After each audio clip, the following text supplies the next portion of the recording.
There was a great drought and famine in the land of Samaria. Wicked King Ahab sent one of his servants to search the land for grass for the cattle and water to drink, but they could find none. At that time, there were no prophets of God in the land, because wicked King Ahab and Queen Jezebel had chased them out of the country. She and Ahab had set up statues for worshiping the false god called Baal. There was no one to hear God's voice for them to give them advice on what to do. So God told Elijah, "Go to King Ahab on my behalf." King Ahab didn't like Elijah at all because Elijah rebuked him for worshiping false gods instead of the Most High God of Israel. Following God's instructions, Elijah set up a challenge to prove who the real God was. Was Baal God, or was Jehovah the Most High God the real God? He boldly challenged King Ahab. You have 450 prophets of Baal serving you, but I am the only prophet of God left in the land. Let's have a contest to see which God is real. And King Ahab agreed to it. If the Most High God is the true God, then follow him. But if Baal is God, then follow him. The people were silent. They didn't know what to say. The challenge was for the prophets of Baal to take a bull. They were to prepare it for sacrifice, but not set it on fire, which is what they would have normally done. Elijah was going to do the same with a second bull. God who answers with fire from the sky and burns up the sacrifice is the true God. Elijah declared. The people agreed. That sounds fair. So, the prophets of Baal prepared their bull and called on their God from morning until noon, but nothing happened. They danced and shouted, Baal, answer us! But there was no answer, not even a whisper, and definitely no fire. They were completely exhausted. Elijah couldn't help but laugh and tease them. Maybe you should shout louder. Perhaps your God is sleeping or busy. Or maybe he went to the bathroom.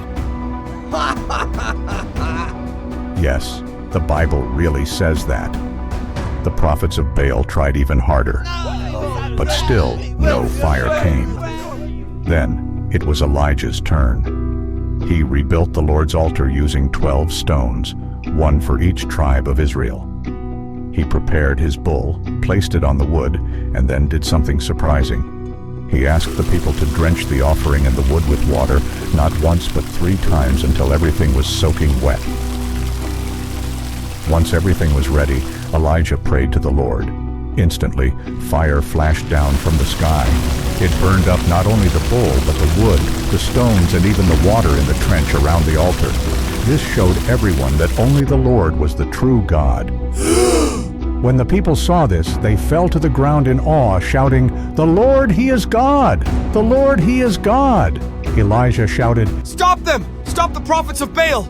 They had dishonored the Most High God by their false worship. and none of them escaped. The Bible says that Elijah killed every one of them. God then sent rain to heal the land.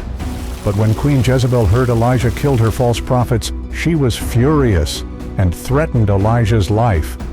Terrified, Elijah ran away and ended up in the wilderness.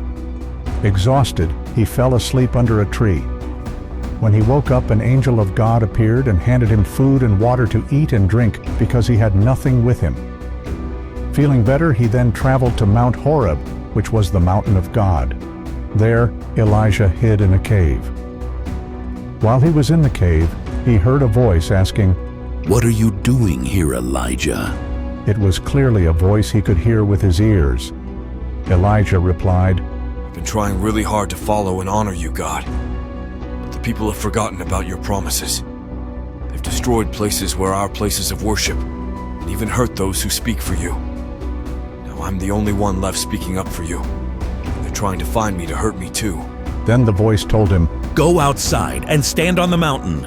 As Elijah stood there, a huge wind whipped past, strong enough to break rocks, but God wasn't in the wind. After the wind, there was an earthquake, but God wasn't in the earthquake either. Then came a horrible fire, but God wasn't in the fire. But after the fire, everything became quiet, and Elijah heard a gentle, soft whisper.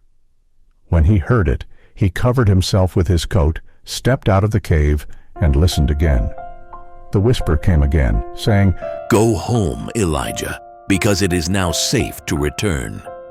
And so Elijah had clearly heard the voice of God instructing him and guiding him through perilous and dangerous situations.